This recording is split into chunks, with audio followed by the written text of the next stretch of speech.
with the 150th pick in the 2024 NFL Draft. Well, I had him at 99. Where'd you have him, Field? Higher than that, 84? Third, fourth round. Like that's a so like the Russell Wilson area is what you're saying, pretty much. The New Orleans Saints select Spencer Rattler, quarterback. He went lower than we thought he would. We thought at one point in time we were going to be talking about him late second, early to mid third. It always pays off to be patient, right? Why did Spencer Rattler really fall so far in the draft?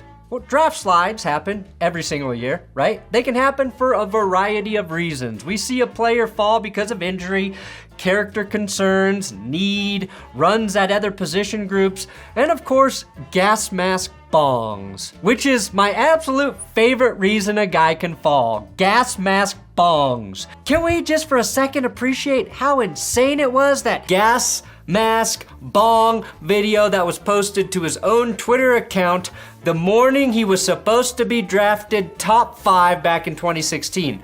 That shit was messed up, and he was still great. Now, there were 6 QBs taken in the first 12 picks of the 2024 NFL Draft. For the 7th quarterback, though, it took another 137 picks before he got a phone call from an NFL team. Who was that QB? Well, it was South Carolina's Spencer Rattler.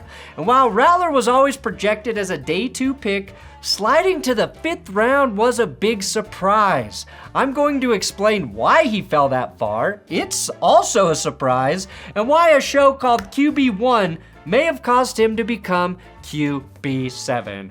That's good.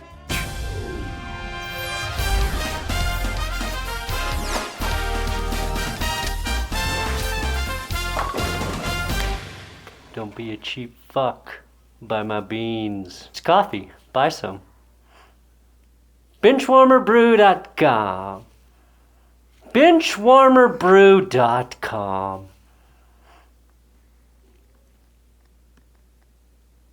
Now this offseason, Spencer Rattler was the first quarterback I dove into in my pre-draft video series that covered him, J.J. McCarthy, Bo Nix, Michael Penix, and Drake May. I started with Rattler though because his story is the most compelling to me out of any of those guys. He was on a reality show in high school, great idea. He went to Oklahoma, got usurped by the future #1 overall pick Caleb Williams, and then had to reinvent himself at South Carolina before he finished his serpentine path to the NFL. It's all in the name, ain't it, Spencer? Now, I've already gone through a lot of Rattler's story, so I'll keep it short. Rattler was highly recruited to Oklahoma, becoming the successor to Jalen Hurts in 2020, and was on the short list to become a Heisman Trophy winner and #1 overall pick by the time his junior season ended. Not only did neither of those things happen, he played 2 more seasons at a different fucking school. By the time Spencer Rattler was replaced by Caleb Williams in the starting lineup for the 2021 Oklahoma Sooners, he was 5-0. Williams was such a highly touted recruit and spectacular playmaker that he basically dwarfed Rattler, who was the #1 QB recruit himself in 2019 and considered a guy with good enough tools to eventually become the first overall pick. But by 2022, Rattler had followed Shane Beamer to South Carolina, where he was going to attempt to rebuild his college career, reform his image, and hopefully work his way back up the draft charts by April of 2024. His numbers in the SEC were not eye-popping, but he was playing in a different offense than he was under Lincoln Riley. Rattler eventually won Senior Bowl MVP, looked like he was a strong leader and a good communicator, and had been mocked in the first round by some scouts ahead of the draft. That obviously did not happen. In the most unprecedented run on first-round QBs we've ever seen, Rattler was the odd man out. And we knew there was a gap between him and Nix, but no one thought there was a 137 pick gap between those 2 quarterbacks. In fact, the gap between him, Nix, Penix, and J.J. McCarthy is slim. So slim, my fear is that if Bo Nix is bad and Spencer Rattler is good, the Broncos are going to look so stupid for taking Nix at 12 when they or any team could have drafted Rattler in the 2nd or 3rd or 4th, or even top of the 5th. Where would you like to see this young man throw the rock? I think Minnesota. Going over there with Justin Jetta, man. Minnesota, I think that'd be a good fit for him. Like you said earlier, it's probably Denver. But while he was free-falling down the draft board and sitting around on Saturday, day 3, waiting to hear his name called, we got some clarity on the NFL Network draft broadcast from one Ian Rappaport. And this is kind of weird to say, honestly. Spencer Rattler did a reality show in high school. It's called QB1 Beyond the Lights. It did not make him look great. And it is unbelievable how many different teams mentioned to me the image of him in that show and how they can't get it out of their heads, which I think would be a public service announcement to all 17-year-olds. But it is fascinating as teams weigh whether or not to draft him. Was it really possible that a Netflix show from 2019, a show that was filmed when Rattler was 17, was now causing a 23-year-old Rattler to fall down the draft boards? According to Rappaport, that's exactly what happened. And since it is Ian Rappaport, I tend to believe that there's some truth there. He doesn't make shit up. Rattler's coach from SC did come to his defense trying to squash those rumors. It didn't help because Rattler slid all the way to the 5th round. Let's try to make some sense of that real quick here, because first of all, what the hell is QB1? QB1 Beyond the Lights was a Peter Berg produced show that ran for 4 seasons and followed some of the nation's top high school quarterbacks from different backgrounds as they navigate their senior seasons and make the transition from high school through college. It's a good show. It's entertaining. I've seen it. And they had big names like Justin Fields, Jake Fromm, Sam Hartman, Bryce Young, and the most divisive participant of all, one Spencer Rattler. Rattler was a certified stud at Pinnacle High School in Phoenix, Arizona, and he knew it. Incredibly talented, highly productive, and extremely brash. He was a bit of a Brattler, if you will, and I would normally say he was just a kid. But to be honest, he did come off as a little more arrogant or self-involved or whatever adjective you want to use than pretty much any other kid on that show. But the point still stands. He was just a fucking kid, a kid who was held to a higher standard than most based on his status as a top recruit and was fixed under a microscope that he clearly wasn't suited for at that point in his life. There's one scene that gets tossed around quite a bit.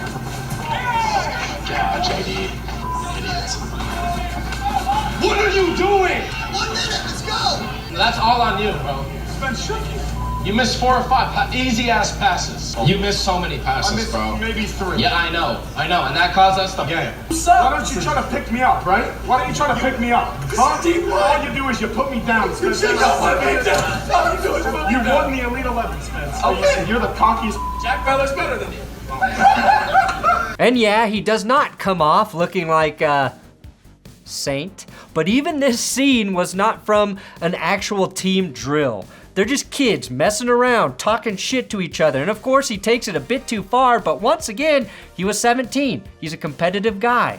There are a handful of instances I remember from high school where I was a dick. Things I wish I didn't say. And luckily, nobody was there filming it. Specifically, Peter Berg. And specifically, I remember Peter Berg hanging around my high school quite a bit. What's your deal, Peter? What's your infatuation with high school guys, Peter? Just kidding, your ski movie is sick. Now, being a little bit of a jerk was one thing. Some of the best QBs of all time have a good amount of asshole in them. Plays, all right? We gotta run the ball. 6 down. Let me pass, block. We'll run the ball. But there was something else that happened on that show, and I say something specifically because we still don't know what happened. What we do know is that Rattler was suspended for the end of his senior season at Pinnacle, ruled ineligible for violating a district code of conduct. It was an on-campus incident that didn't go on his record and did not involve drugs, and he was never suspended from the school itself, just from actually playing football.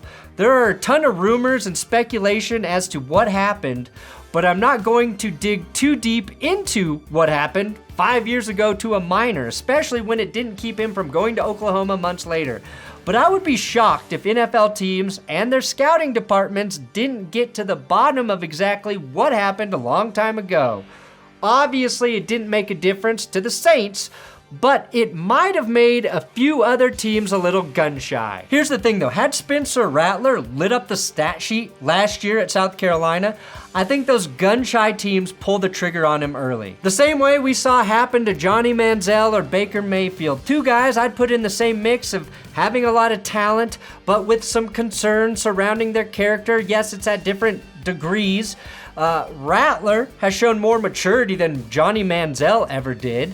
And he was never famously chased down and tackled by police while in college like Baker Mayfield. And honestly, the fact that Baker Mayfield went #1 overall after that video came out is still a shocker to me. Not because he was arrested or whatever, but because he couldn't outrun a fucking cop. Anyway, outside of the Saints, there were other teams that had high grades on Rattler. The only problem was they found their quarterbacks in the top 12. According to Adam Schefter, two teams that liked him most, in my mind, were the Denver Broncos and the Atlanta Falcons.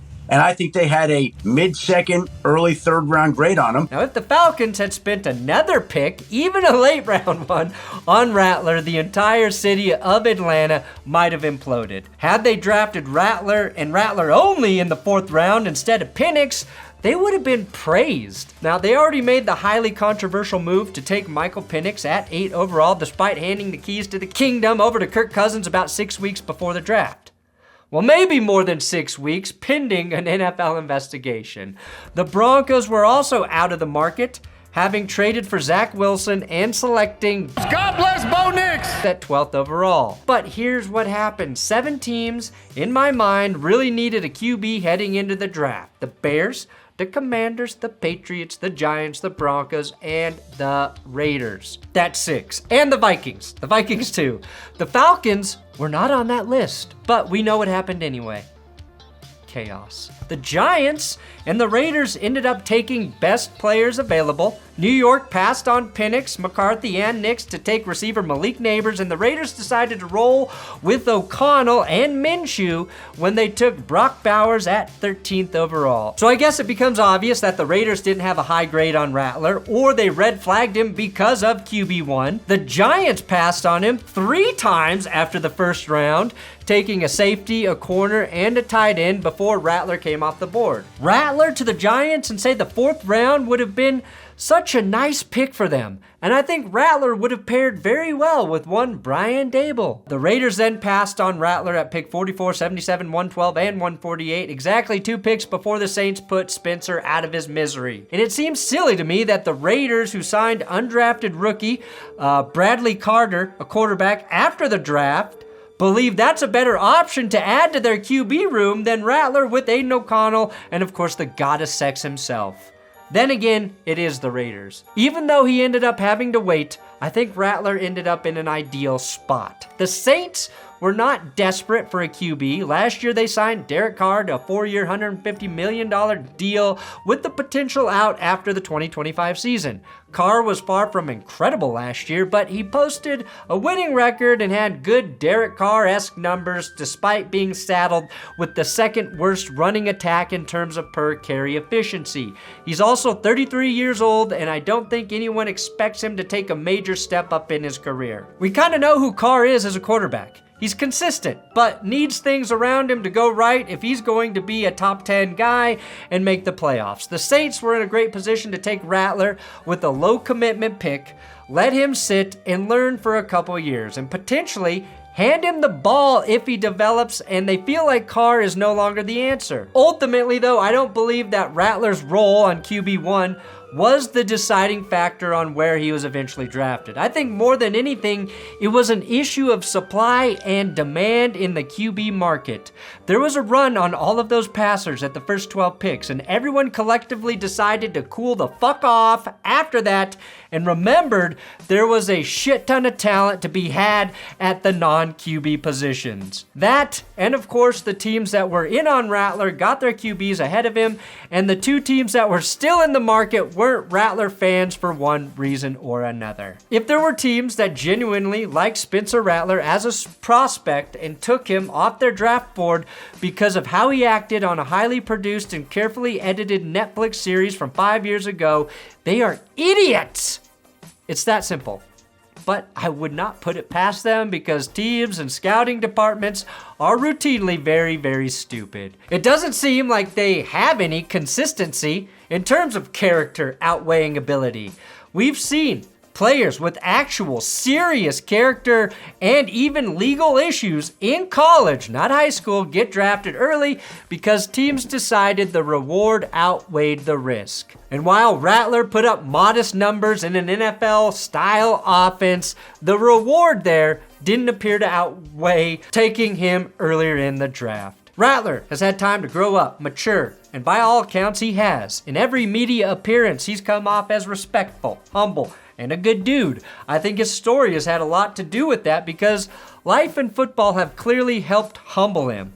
But he could have also imploded at the first sign of uncertainty and gone off the deep end. He didn't. The opposite happened. He got thrown some curveballs. He took his medicine and he adjusted. How do you handle some of the things that are being flung your way? You know, I think it just comes with the territory, especially being a quarterback going through this process. It's nothing new. You know, you go through it through college. It's a whole nother level right now, but I mean, you control what you can, and everything else will take care of itself. And I am personally rooting for Rattler. I want to see him do well. I want him to make the rest of the league look stupid, because if he is good, then they are stupid.